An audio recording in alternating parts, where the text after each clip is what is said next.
मशरिक़ वस्ता एक बार फिर जंग के दहाने पर है। ताकत के नशे में चूर अमेरिका और इसराइल ईरान में खून की होली खेलने जा रहे हैं।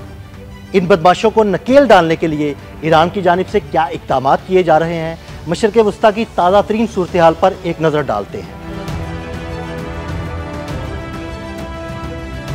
एक चिंगारी या एक फायर मशरिक़ वस्ता आग का गोला बन जाएगा। मशरिक़ वस्ता का बदमाश इसराइल ईरान पर हमले की तैयारियां करने लगा। अमेरिकी मीडिया ने दावा किया है कि इसराइल किसी भी वक्त ईरान पर हमला कर सकता है और इसराइल ने ईरान पर हमले की पेशगी इत्तला अमेरिका को भी कर दी है। रिपोर्ट के मुताबिक इसराइली हुक्काम ने अमेरिका को बताया है कि इसराइल ईरान में ऑपरेशन के लिए पूरी तरह तैयार है। अमेरिकी मीडिया के मुताबिक ईरान इसराइली हमले के रद्द-ए-अमल में मुमकिना तौर पर इराक में मौजूद अमेरिकी साइट्स पर हमला कर सकता है, जिसके बायस अमेरिका ने मशरिक़ वस्ता में मौजूद अपने कुछ शहरियों को फौरी वहां से निकलने की हिदायत की है। इसके अलावा अमेरिकी महकमा दिफा पेंटागन ने फौजी खानदानों के अहलखाना को रज़ाकाराना तौर पर मशरिक़ वस्ता छोड़ने का इख्तियार दे दिया है। अमेरिका कहता है कि फौजियों और उनके अहलखाना की हिफाजत और सलामती हमारी तरजीह है। अमेरिका की जानिब से अपने शहरियों को इराक छोड़ने की हिदायत इस बात का वाज़ेह इशारा है कि अमन और तजारत की बात करने वाला अमेरिका दरअसल सिर्फ इसराइल को खित्ते का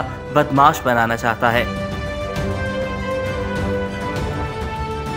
अमेरिका डियागो गार्सिया बेस पर अपने तबाहकुन B-2 बमबार तैयारे पहले ही तैनात कर चुका है। ये वही बमबार तैयारे हैं जो माजी में अफगानिस्तान और इराक में तबाही फैलाने के लिए इस्तेमाल किए जा चुके हैं। इस सारी सूरत हाल में ईरान ने भी अमेरिका को खबरदार कर दिया है कि अगर अमेरिका के साथ कोई तनाज़ा छिड़ता है तो वह खित्ते में मौजूद तमाम अमेरिकी फौजी अड्डों को निशाना बनाएगा। ईरानी वज़ीर दिफा ने कहा है कि उम्मीद है नौबत वहाँ तक नहीं पहुँचेगी और मुज़ाकरात के मुस्बत नताइज सामने आएंगे, लेकिन अगर ऐसा ना हुआ और ईरान पर जंग मुसल्लत की गई तो दुश्मन के नुकसानात ईरान के मुकाबले में कहीं ज्यादा होंगे।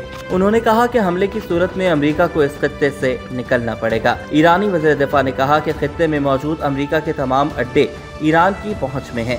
ईरान हिचकिचाए बगैर खित्ते में मौजूद तमाम अमेरिकी अड्डों को निशाना बनाएगा।